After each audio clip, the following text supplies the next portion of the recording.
জুলাইয়ের এক দুপুর, সূর্যতপ্ত রাজপথ উত্তাল। ঝিনাইদহের মহেশপুর আর যশোরের চৌগাছা থেকে আসা শত শত কণ্ঠে একটাই স্লোগান, শিক্ষার অধিকার চাই। সেই উত্তাল আন্দোলনের সামনের সারিতে ছিলেন দুজন তরুণ তরুণী, কাজী বিল্লাল হোসেন ও ফারিয়া সুলতানা। স্লোগানের গর্জনের মাঝেই শুরু হয়েছিল তাদের পরিচয়।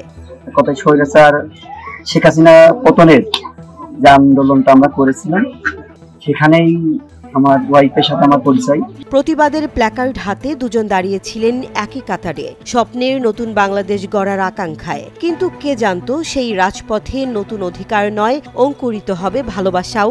সে মিছিলে গেলে আমিও মিছিলে যেতাম, একই সাথে আমরা আন্দোলন করেছি। তারপরে যে হোক একসাথে বিজয় অর্জন করেছি সবাইকে নিয়ে। তারপরে আমাদের মধ্যে কথা ওইভাবে চলে, সেখান থেকে আমরা প্রেমের সম্পর্কে জড়িয়ে যাই।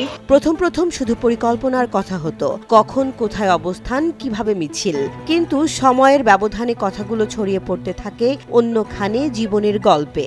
আমাদের মধ্যে ভালো বন্ধুত্ব সম্পর্ক সৃষ্টি হয়ে থাকে, আগে থেকে তৈরি হয়। তারপরে আমাদের মধ্যে প্রেম আসে। তারপরে আস্তে আস্তে ধীরে ধীরে ভাবতে থাকি যে সে কি আমার জন্য যোগ্য হবে।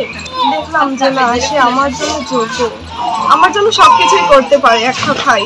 ওর চিন্তা ভাবনা আর প্রতিবাদী মনোভাব আমাকে গভীরভাবে নাড়া দিত, এভাবেই বললেন বিল্লাল। আমি আমার একটা শখের বই পেয়েছি, আমি বিয়ের আগেই বলতাম যে আসলে তুমি আমার শখের বউ।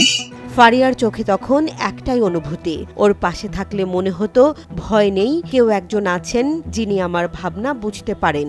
ও আমার জন্য যোগ্য একজন মানুষ, আর আমি তাকে পেয়ে আসলে এত পরিমাণ খুশি হয়েছি। দোয়া করব যে সে আমার জীবনে সারা জীবন থাকুক, একসাথে যেন সারা জীবন বাঁচতে পারি, যতদিন আছি একসাথে যেন থাকতে পারি। আন্দোলনের দিন ফুরালো, রাজপথ থেকে মানুষ ফিরল ঘরে, কিন্তু ফারিয়া আর বিল্লাল ফিরে গেলেন একসঙ্গে এক নতুন জীবনের পথে।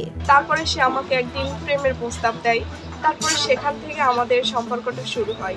সম্মতির হাসি, মেহেদির রং আর সামাজিক স্বীকৃতির পর তারা পা রাখলেন বিবাহ বন্ধনে। এই বন্ধন শুধু প্রেমের না, এটি সহযোদ্ধার, সহমর্মিতার আর একসঙ্গে লড়াই করে গড়ে তোলা বিশ্বাসের। রাজনৈতিক বিশ্বাস, আদর্শ, সংগ্রাম সবকিছু মিলিয়েই আমাদের সম্পর্কটা শুরু হয়েছে। আজ তারা স্বামী স্ত্রী, জীবনসঙ্গী, কিন্তু আজীবন তাদের নামের সঙ্গে লেগে থাকবে আন্দোলন নামের এক আবেগঘন অধ্যায়। আপনারা আমাদের জন্য দোয়া করবেন যাতে আমরা দুজন একসাথে সারা জীবন কাটাতে পারি, এবং আগামীতে যদি এমন কোনো আন্দোলন হয় তো আমরা একসাথে জানি দেশের জন্য থাকি। প্রেম যদি হয় প্রকৃত আর সংগ্রাম যদি হয় আন্তরিক, তবে রাজপথই হতে পারে জীবনের শ্রেষ্ঠ সূচনা। কাজী বিল্লাল ও ফারিয়া সুলতানা আজ সেই কথার জ্বলন্ত প্রমাণ।